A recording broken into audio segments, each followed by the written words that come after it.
video tutorial for Aseret the Big Ten, this amazing curriculum about how the Ten Commandments form our core values and the central part of our identity. Today we're going to be doing Shabbat, sanctified time. Remember, I'm not going to go through everything. My goals are to help you understand the structure in each section, what the intent of each section is, give you some background information, and maybe a few suggestions about how to enhance your sessions and discussions. There's a lot of material. Either choose before the session what you want to go through, or make it a choice for your group. Let's get going with an overview.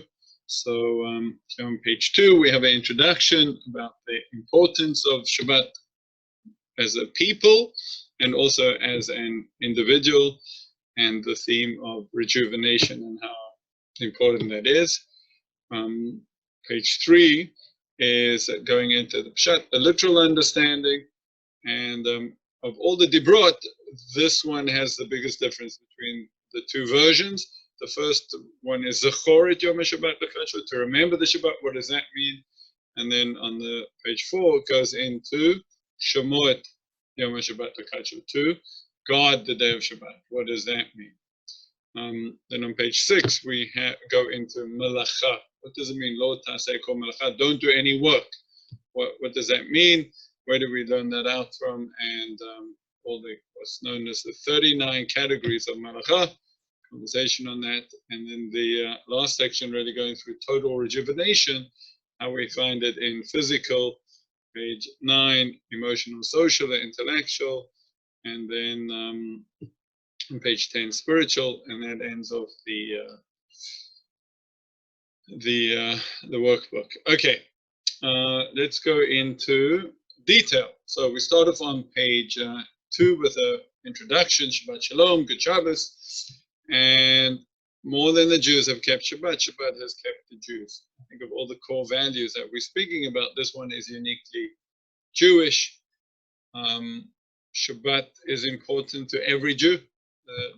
How we do Shabbat might be different, but it's definitely something that's understood as part of Judaism, and part of being a Jew is honoring Shabbat. So talking about over here, source 1, Stephen Covey, beautiful little story about the importance of rejuvenation, of course, and how we do that, some other ways to do that, a nice introduction. Then we go into the Peshat. As I said, the first version has Zechor et Yom HaShabbat l'Kacho. Remember the day of Shabbat to sanctify. What does that mean? The Rambam takes it in a very literal sense, a very practical sense, and he says it's the verbal declaration when Shabbat enters, i.e. Kiddush, or when it leaves, Havdalah, and when it leaves Havdalah. It's interesting that he connects the two. And then we have this beautiful quote from Heschel, and some conversation pieces about l'kachot, to sanctify. What does that mean? To really dedicate for a specific purpose, a special purpose. What is that? How do you make this, etc.? Okay. Then we go into the next section, and that is on the second version of the Ten Commandments. On the second tablet, it says, Shamor et Yom HaShabbat l'kachot, to guard it, guard the day of Shabbat, to sanctify it. And then we have an explanation about what is that coming to do. Also, what's important to notice in the Diber itself is, of course, that over here it doesn't give the reason to remember that God created the world as it does in the first, but remember that Ki Evet Hayita Be'eretz Mitzrayim. Remember that you were slaves in Egypt and God took you out of there, and therefore you got to keep the Shabbat. And in a very simple way, the Ramban over here explains, top of page 5, because slaves can't just take off Shabbat. They don't own their own time. So what a beautiful expression of not being enslaved, the ability to not have to work, and some discussion over here relating that to slavery in our times as well. Okay, on page 6, we get into this word malacha. What does it mean? My definition over here is changing or impacting, manipulating the world. We take our hands off the world on Shabbat. That's really what it means. This shows us here where we learn it from, and it's even the Ramban says Shamor, to guard the day of Shabbat. To sanctify means don't make it mundane, and that would be doing all these what's called malacha, this work, and this manipulating this world. And here they are, all 39 listed. Interesting to go through them. And then, of course, the questions. I think this question over here is in our time. The second question. Many of the categories may seem removed from everyday behaviors, but what goes into creating sacred time in Shabbat? And of course, today with our electronics, it's just so relevant. Okay, and then moving on. Yeah, this is my favorite section.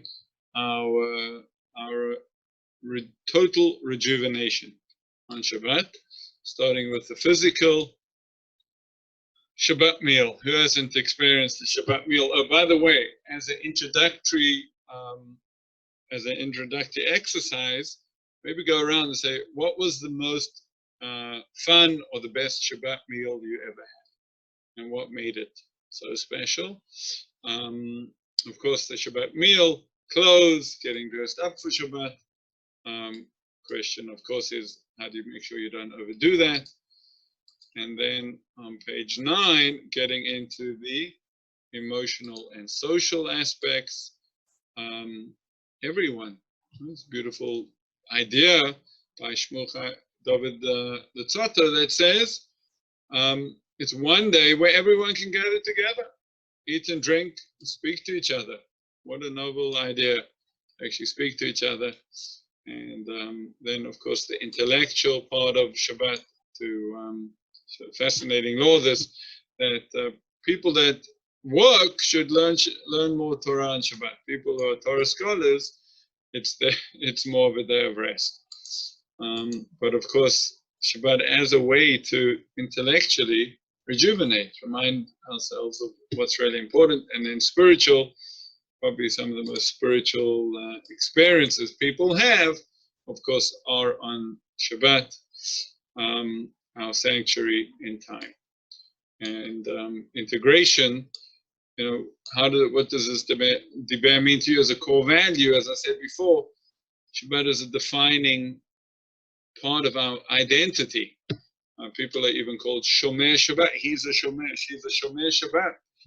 They're a person that keeps the Shabbat, and how we can see this as an important day and make it an important day. And of course, there are challenges in a world that not everyone else is doing this, and how do we overcome them? And the rest of the booklet, as always, every day. And some supplement on page 11, some supplemental materials, Peschala recipes, additional information, who's who, and of course personal reflections about Shabbat as a core value and our private and social action projects. Thank you for listening.